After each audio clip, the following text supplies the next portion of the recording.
Hola, ¿cómo estás? Espero que estés súper bien. This is Tamara Marie, host of the Learn Spanish con Salsa podcast. Now, before we jump into this episode, I wanted to let you know about a special opportunity that you're definitely going to want to take advantage of, especially if your goal is to become fluent in Spanish. For a limited time only, my team is opening the doors to listeners of the podcast to take advantage of a free language coaching session. Now, in this session, it's not just we're teaching you about verbs or grammar, but we're really going to do a deep dive into what are your goals for learning Spanish, assess where you are on your journey to fluency at the moment, and help you map out a 90-day plan for how you can get to fluency. So we are going to help you take your Spanish to the next level, whether you're afraid of speaking Spanish or you just get a little bit nervous when you're talking to native speakers, or maybe you've got some of the basics down, but you really know that you struggle with getting your Spanish to flow and your listening skills aren't up to par. Whatever it is, even if it is a specific grammar issue, we will help you map out how to tackle that. And normally these sessions do cost, so we are offering a few slots for free. There are limited spaces available and they'll only be open up through the end of the month. So make sure you sign up. Go to SpanishConSalsa.com/coach. That's SpanishConSalsa.com/coach to book your free language coaching session where we will help you map out a 90-day plan to get to Spanish fluency. Okay, let's get started with the episode.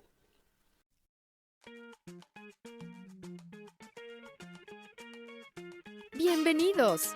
Welcome to the Learn Spanish con Salsa podcast, the show for Spanish learners that love music, travel, and culture.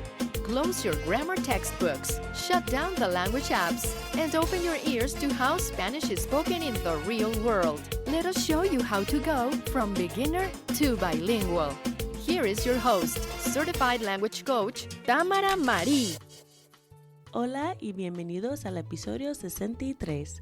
Welcome to episode 63 of the Learn Spanish con Salsa podcast. In this episode of the show, we're going to talk about some ways that you can create an immersion experience for yourself while you're at home. Now, I'm just getting back off the road from the PodFest Multimedia Expo that was held in Orlando over the weekend, and I had a great time connecting with other podcasters and coming up with some good ideas for how I can make this show better. But I understand if the coronavirus has you a little scared to travel right now. After all, every day the news is changing, and I hope that if you're listening to this a year from now, that this will just be a thing of the past, like SARS or swine flu or any other epidemics that we've had. So make sure you wash your hands out there. But if you are afraid to travel right now, or simply just can't travel because it's not in your budget, I wanted to talk about some ways that I've used in the past to create a Spanish immersion environment while I'm at home. Now, I know a lot of times when you think immersion, you think I have to get on a plane and I have to go somewhere where I'm immersed in the language 24/7, or I have to sign up for a special program that people will speak only Spanish for about 3 months and then I'll become fluent. Well, there are some easier and simpler ways that you can actually do this while you're at home, and I'm going to share with you a couple of them right now. So one way to approach this, instead of a full-on immersion, is to set small, achievable goals or mini immersions that you can do throughout the day that can really help not only immerse you in Spanish while you're at home, but give you some practical, real-world experience with using the Spanish language. So you may have heard before the tip to change the language of your phone to Spanish, right? So basically going into your cell phone settings and changing the language to Spanish. Now, I've tried that in the past, but I have one bit of caution about that. If you're going to change the language of your phone to Spanish, number one, you want to make sure you know the word idioma, which that means language. That's really important because you don't want to do what I did, which is I changed my phone to Spanish and then I had to go into the store to get support because my phone was acting up. I don't remember what it was, but I needed to take it into the store.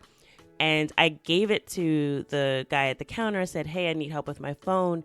And he looked completely puzzled because I had forgot I had changed my phone to Spanish, right?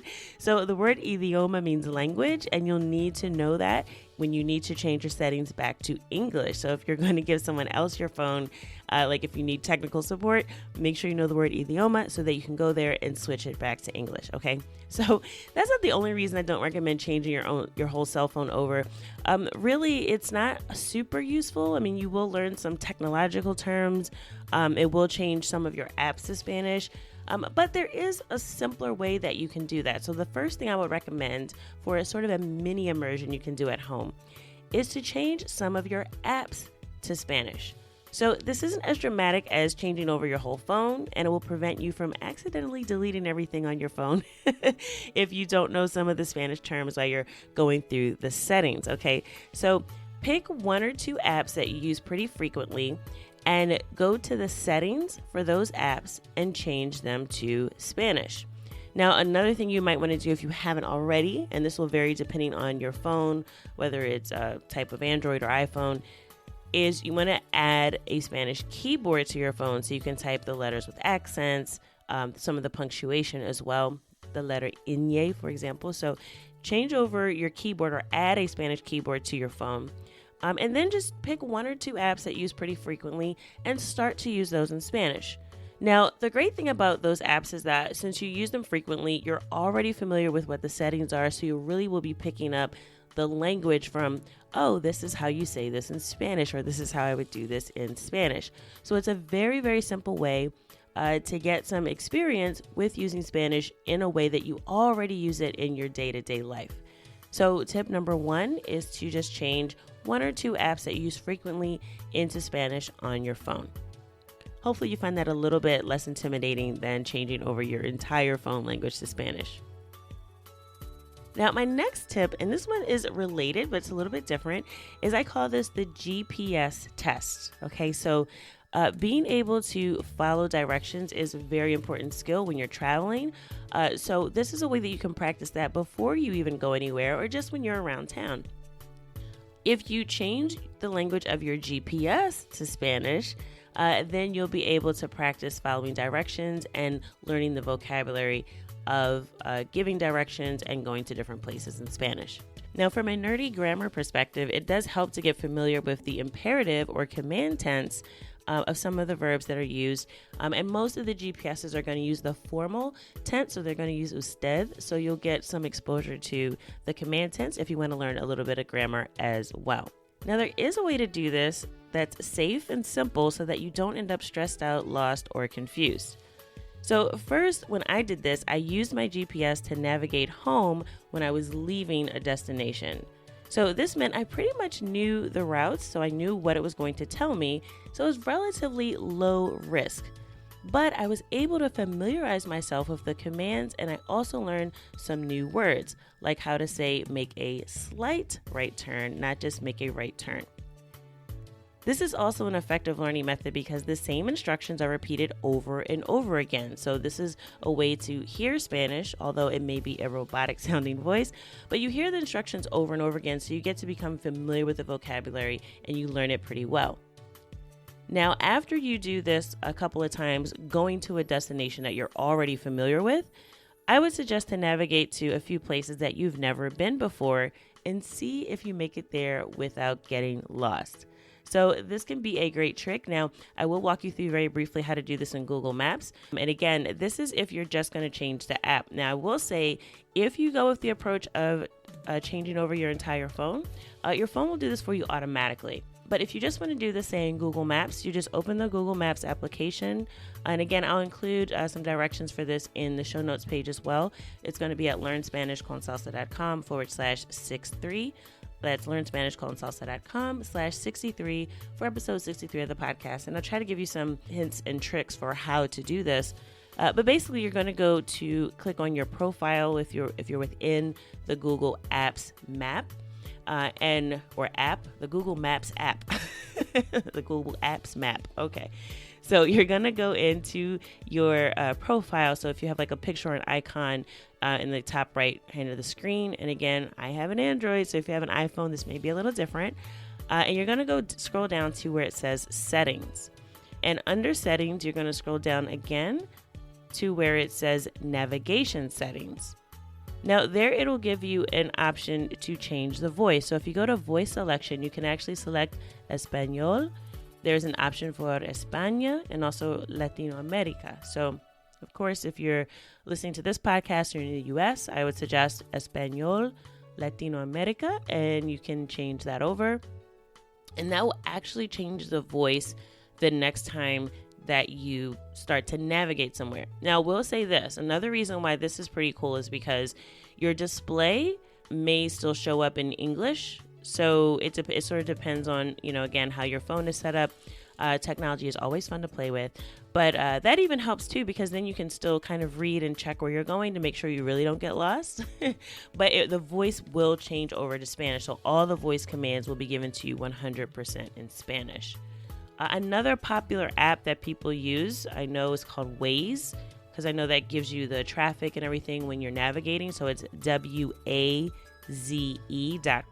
So when you open the Waze app, at the bottom left of the screen, there's a little search icon. It looks like a little looking glass. If you click on that, it'll open up another screen and you'll see a little sort of icon. It looks like a gear appear, which is for settings. And when you click on that, you just go right to General, which is first option on the menu. And you'll see right at the top, it says language. So you can just click on that and you can change it over to Español. So it's not going to be under S for Spanish. It's going to be under E for Español. And it has the options for both España, and it says A Latina for America Latina. So that's the one I would select, is Español, America Latina. And then it's going to alert you that the language has changed, and it's going to ask you to restart or reiniciar the Waze app. So there you go. And then with Waze, the display will also change to Spanish. So all the words will be in Spanish as well. So you'll be able to navigate to where you need to go, hopefully without getting lost in Spanish.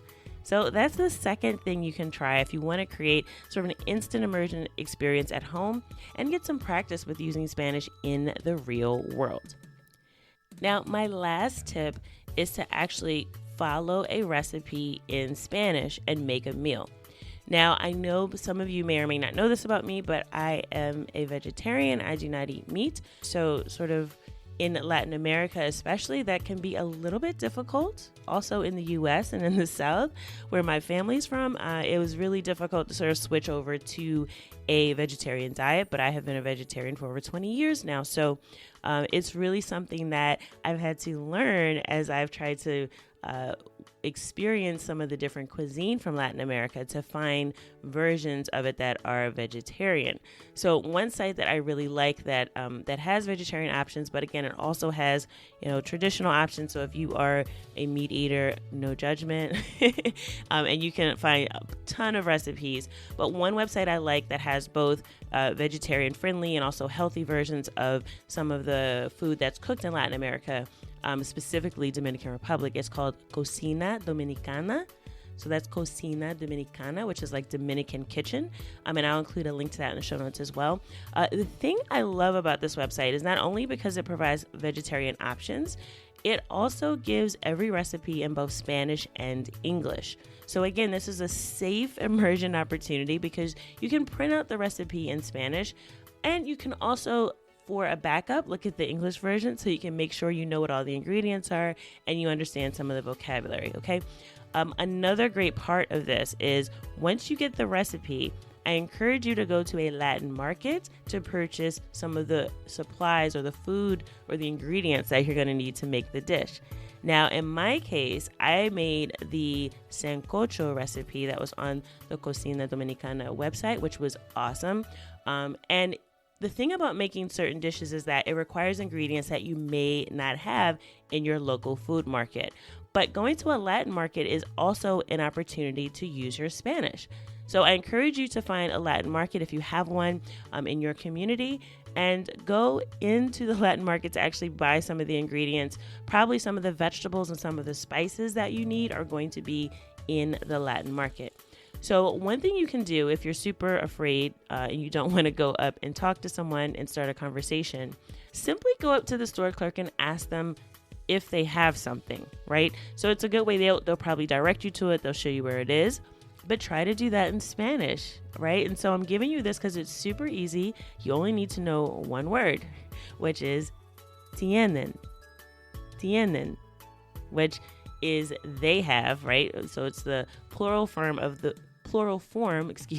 verb tener, but it's conjugated for ustedes, because in this case you're asking, do you all have something? So you're asking, does the store sell it, essentially? But a quick and easy way to do that, you can just say, tienen guandules, right? Like, do you have guandules? So do you sell that? So all you have to do is raise the intonation of your voice to ask a question. And if you're too afraid to say anything else, that's all you need to say. Hola, tienen habichuelas, right? So do you have beans? So just kind of ask that question, and that may get you started in a conversation, or at least you've been able to complete that part of your little immersion mission. Okay, so I definitely encourage you to check out a recipe on a website that has recipes in Spanish, and also to go to a local Latin market, support your local community, and also get some of the ingredients that you may not be able to find anywhere else. Now, in my case, one time when I did this, I made sancocho, which is a soup or like a stew that usually has lots of meats in it and lots of chicken and different things. It's a very hearty stew, which is really good for the winter. I made the vegetarian version or a vegan version of it from Cocina Dominicana, and I absolutely loved it. So it actually probably still have some in the freezer right now that I haven't eaten yet, because I made a big batch of it. But again, I had to purchase some vegetables that they only had at the Latin market. Now, I will say, one of the things to look out for is it can be hard to translate some of the names of these foods or ingredients. So if it's something that is not native to where you live, you might have to struggle with sort of figuring out what you would call it in English, which is, again, why I'd recommend going to the Latin market, because then you don't have to worry about that translation. So there are some different varieties of squashes, for example, that may all be translated to calabaza, which is the word for squash. But there's different varieties that they may have there that we don't necessarily have. There's definitely lots of root vegetables as well that have names that we just may not know, because we don't have an equivalent for it in English, because we may not just grow it here. So there's just different things to consider, but it's a great opportunity for immersion, because you can follow along with the recipe, learn about a dish that you may not have tried before, and also get to find out where your local Latin market is if you haven't been there before, and maybe connect with some folks in there as well. Okay, so those are my 3 tips. Now, the first one was change 1 or 2 apps that you use frequently on your phone to Spanish. The second one was change your GPS to Spanish and actually follow directions to go to a new place after you try some familiar places first. And the last one is to try out a recipe in Spanish and go to your local Latin market to purchase the ingredients. Okay, so I hope you enjoyed this episode, and I want to hear from you. If you could, send me a DM on Instagram at Learn Spanish con Salsa, or if you're already in our Facebook group, post in there and let us know which one of these mini immersion missions are you going to try out this week. I always want you guys to get something out of this that you can implement and do right away. These are pretty simple. I mean, the recipe may require a little bit of planning, but the one for directions you can try the next time you drive somewhere or next time you walk somewhere, right? Google Maps gives you directions walking as well. So go ahead, if you're listening to me right now while you're on the road, definitely don't do it while you're driving, but when you get to where you're going, change over your GPS to Spanish. And the next time you get in the car to go somewhere, listen to what the directions are, even if you already know where you're going, just so you can get familiar with some of that vocabulary.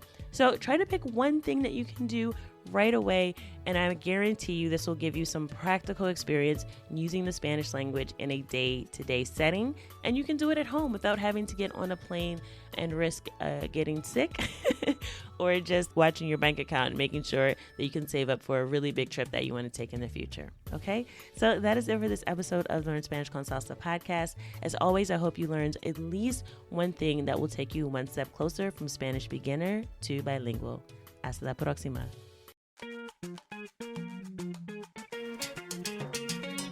Thank you for listening to the Learn Spanish con Salsa podcast at learnspanishconsalsa.com.